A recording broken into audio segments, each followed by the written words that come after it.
Bismillahirrahmanirrahim. Alhamdulillahirabbil alamin wassalatu wassalamu ala asyrofil mursalin sayyidina Maulana Muhammadin wa ala alihi washabihi ajmain amma ba'du. Ingkang sangat kita hormati guru kita bersama Kiai Haji Ulil Albab Arwani, wonten para habaib utamanipun Habib Zainal Abidin Al-Kaf, para umarok yang saya hormati, ada PLT Bupati Pak Haji Hartopo, ada Bapak Kapolres dan Dim dan yang mewakilinya, semua yang saya hormati. Meneruskan ngaji di Madinatul Ilmi di Habib Bidin. Ini ngaji hiwalah, ini diligerkan. Harusnya ngajinya di Habib Bidin tapi diliger ke sekda. Saya mau saja supaya kelihatan rukun antara Habib dan Umarok. Karena kata Habib Bidin nggak apa-apa Gus. Ya memang rukun gitu. Jadi ini nggak pencitraan, bukan pencitraan tapi memang rukun gitu. Seperti yang dikatakan Kiai Haji Ulil Albab tadi, atau yang biasa kita sapa Gus Bab, bahwa jihad itu dari kata jahada yujahidu mujahadatan.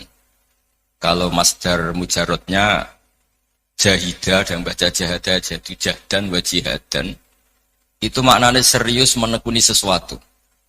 Jadi tidak harus bentuknya perang. Tapi Islam juga jangan anti perang, karena andaikan Islam itu tidak punya konsep perang, itu juga kita bingung saat kita dijajah Belanda. Jadi sesuatu itu pasti akan ada momennya, ada pembenarnya. Disebut kalau dalam fikih muqtadul hal. Saya masih ingat beberapa cerita lesan. Dulu perang itu harusnya 7 November. Bung Tomo datang ke Mbah Hashim. Tapi kata Mbah Hashim jangan, gitu. Kiai bagian nyeblokno pesawat urung teko. Walhasil nunggu Ki Abbas dari Buntet Pak Kapolres itu doanya spesial untuk menjatuhkan apa? Pesawat. Saya kebetulan banyak kenal sama cucu-cucu Ki Abbas Buntet. Tanggal 10 datang terus perang dimulai. Dan itu menjadi perang sejarah karena jenderal dari Belanda ya, dari Inggris ya. Itu sampai meninggal. Jadi siapa Malabi ya? Jadi intinya Anda jangan berpikir bahwa negara ini didirikan hanya oleh umarok.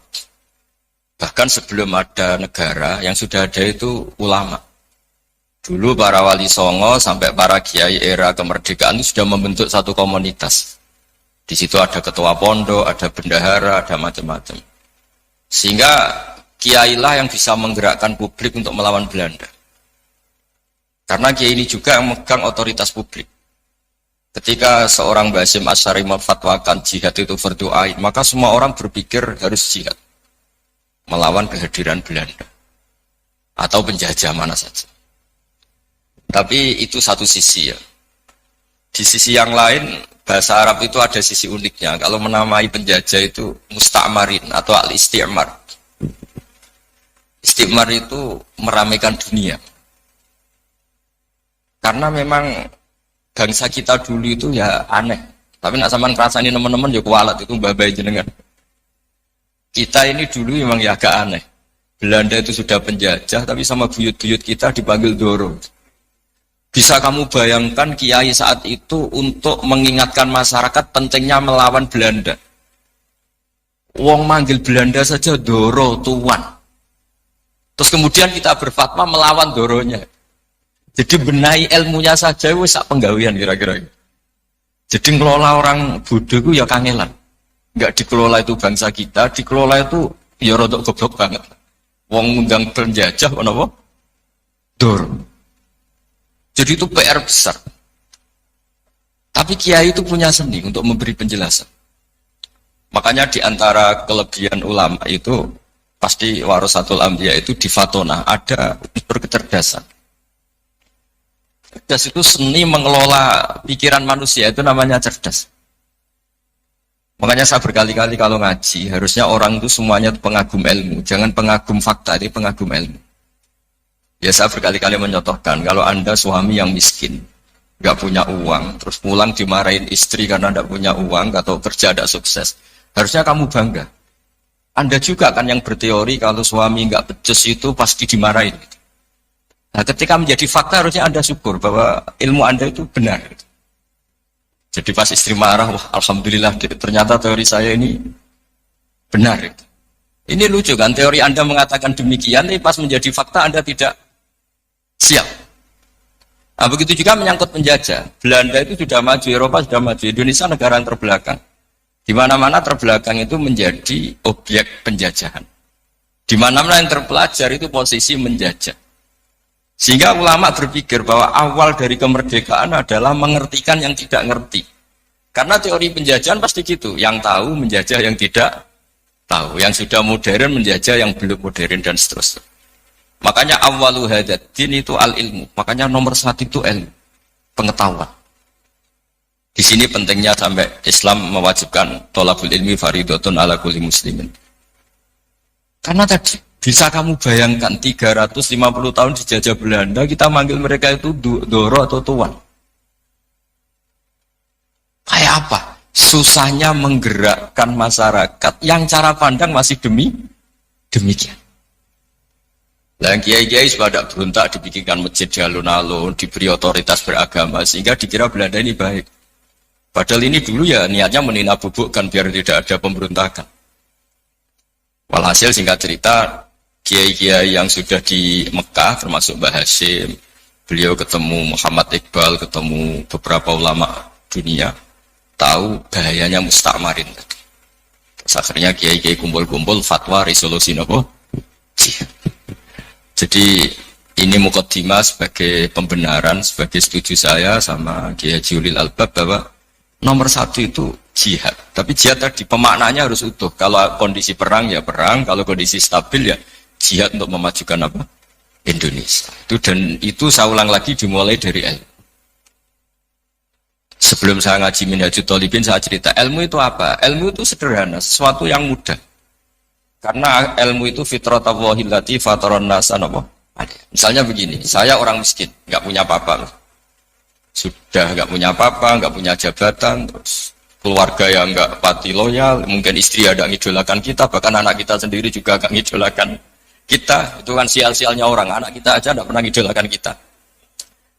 Tapi untuk bahagia itu sebenarnya sederhana. Sederhananya begini, orang pinter itu ingin mempertahankan kehidupannya, pinter sampai berobat habis banyak ke Belanda, ke Jepang supaya mempertahankan nyawanya.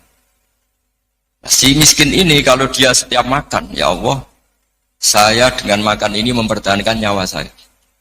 Sehingga makan itu satu kajian ilmiah bahwa ini luar biasa.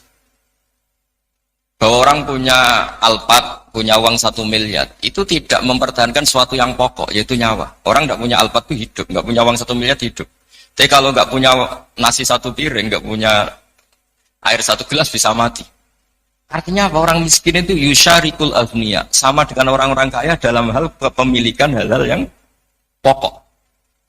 Tapi kadang-kadang orang miskin itu ya nyon sewu agak belagu, sudah miskin ingin punya alpat, sudah miskin ingin punya alpat, ya dia tersiksa. Harusnya cara berpikir nggak punya alpat tuh masih hidup, nggak punya uang 1 miliar masih hidup. Yang punya alpat hidupnya juga pakai nasi 1 piring, yang punya uang 1 miliar juga pakai nasi. Ya kalau itu kan sama, saya punya. Kalau gitu kan bisa miskin rasa kaya. Itu memang harus dilatih. Nah, kalau orang kaya kan rumahnya banyak di mana-mana. Memangnya kalau rumahnya banyak di mana-mana terus tidur di sini 1 jam, di rumah itu 1 jam, malah nggak bisa tidur kan? Tetap aja yang dipakai 1 kamar. Itu gunanya apa punya rumah banyak? Setidaknya zaman miskin itu dia berpikir gunanya apa punya rumah banyak untuk dipakai hanya 1. Meskipun suatu saat kalau dia kaya juga berpikirnya agak rubah. Ya penting punya rumah banyak biar kemana-mana punya rumah, nggak apa-apa. Tapi sementara masih miskin jangan berpikir seperti itu. Lah yang menjadi miskin kacau kan sudah miskin berpikirnya gaya orang kaya. Lah itu kecelakaan. Lah itu ilmu, maksud saya itu ilmu. Sehingga dulu Nabi ngajari orang miskin itu sederhana. Ketemu orang miskin sama Nabi diajarkan. Nabi diantara ajarannya begini. Ada seseorang man asbaha, orang yang setiap harinya mu'afan fi jasadi, dia sehat, aminan fi sirbi, negara dalam keadaan aman, tidak dalam ancaman, indahu qutu yaumi, dia hari itu punya makan, faka'an nama khizat lahu dunya bihadzafiriha, berarti dia sudah punya dunia dan isinya. Karena polanya sama.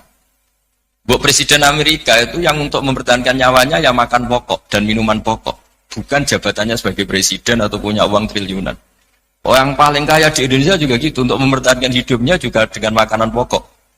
Dan itu orang miskin punya. Nah, kehidupan paling top itu apa? Ya kehidupan yang mempertahankan nyawa itu yang paling top, lainnya itu enggak.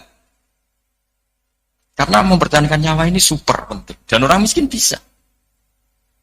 Nah, saya berharap ilmu seperti inilah menjadikan dulu itu kuat ketika melawan Belanda. Kenapa kuat? Karena mereka gampang syukur. Barokahnya gampang syukur itu selesai dengan dirinya sendiri. Kalau bahasa intelektualnya itu, orang kalau sudah selesai dengan dirinya sendiri, bisa berpikir memanfaati pada orang. Dulu orang-orang miskin ketika era sahabat, termasuk era para ulama yang mendidik para umatnya, itu selesai dengan dirinya sendiri. Nah sekarang banyak orang miskin juga termasuk orang kaya, bahkan belum selesai dengan dirinya. Wah itu angel, ngajak jihad angel, karena dengan dirinya saja belum selesai. Maka masyhur itu kan ketika perang Tabuk, ada orang datang, kira-kira kalau Indonesia pakai beras 4 kilo, ya Rasulullah yang 2 kilo tak kasihkan keluarga kami supaya bisa makan, yang 2 kilo tak kasihkan jenengan untuk biaya perang. Perang Tabuk itu perang tersulit, disebut perang Dhatil Usra. Sekarang hitung saja, ini coba dihitung, mungkin yang bagian kasir tahu. Kalau 2 kilo kali 3.000, umat Islam masih itu sekitar hampir 3.000. Itu sudah 6.000 kilo. 6.000 kilo itu artinya apa? Orang miskin ketika perang membiayai dirinya sendiri, itu satu. Kedua, dengan mental memberi, orang ini tidak tamak. Barokahnya tidak tamak, tidak nyalahkan yang kaya. Efek dari itu apa ketika perang Tabuk? Sumbangan dari Sayyidina Utsman yang jumlahnya besar sekali, yaitu di antara 1.000 dinar. 1 dinar kira-kira 4,25 gram, berarti sekitar 4.000 gram. Itu bisa diberikan alat perang. Sumbangan dari Abu Bakar juga bisa dipakai beli kuda untuk perang. Nah bayangkan kalau kebutuhan orang miskin ini untuk makan itu nggak mau urun. Wah saya miskin, nggak perlu urun, saya miskin dipakai alasan terus. Maka jumlah 3.000 ini akan mengurangi anggaran untuk belanja peralatan perang, karena untuk konsumsi orang miskin. Udah gitu kadang mangane tanduk, itu kan repot. Wes miskin mangane tanduk, nak antri moh, kan ribet. Artinya apa? Perang ini tidak fokus karena ngurusi konsumsi untuk orang-orang miskin. Nah, dulu zaman Nabi, orang miskin pun semuanya heroik. Mereka dibantu gak mau, inginnya bantu. Sampai dicibir sama orang munafik. Apa gunanya sedekah 2 kilo? Perang ini perang besar antar negara. Pas itu mau perang melawan Romawi. Sampai orang munafik bilang, alladzina almizuna almuttawi'ina minal mu'minina fis sadaqati walladzina la yajiduna illa juhdahum faskharuna minhum. Orang-orang munafik digambarkan Allah orang-orang yang mencibir sedekah kecil. Untuk perang besar kok sedekahnya hanya 2 kilo. Tapi yang mahal bukan 2 kilonya. Kalau ada 1 juta orang miskin menyumbang negara 20.000, itu artinya apa? Kita punya rakyat yang inginnya hubungannya dengan negara memberi. Tapi coba kalau kita 2 juta rakyat yang inginnya dari negara mendapat, pegawainya demo ya. Nah ini ajarannya Nabi yang luar biasa. Dulu Nabi itu bisa mendidik orang miskin pun bermental memberi. Nah barokahnya bermental mandiri ini mereka selesai dengan dirinya sendiri. Coba kalau mereka tidak bawa makanan sedikit ketika perang, mungkin kuda yang untuk perang, mereka berpikir, bu ini saja disembelih supaya kita bisa makan. Ribet kan? Ngapain beli senjata yang mutakhir, makan saja nggak bisa. Tapi barokahnya mereka urun sendiri. Mereka selesai dengan dirinya sendiri. Itu hebatnya didikannya Rasulullah Shallallahu Alaihi Wasallam. Dulu Mbah Hashim dan kawan-kawan itu berhasil mendidik seperti itu. Santri yang miskin-miskin itu kalau ngaturi kiai duweni telo itu kayak no telo. Duwene wi tiga wi. Jika kiai sing wis mapan-mapan, misalnya kados kula wonten kan mun setengah mapan. Ya akhirnya yo bisa mangan wi. Jebule wi ku yo enak. Santri yo seneng mergo kiai ini seneng pancen wis suwi mangan pizza misalnya. Ya tapi nek sing melarat tuh aku melarat kiai tak kei wi mosok doyan. Wis melarat medhit di alasan kan ribet kan. Ini yang perlu dihilangkan. Medhit kok berargumentasi.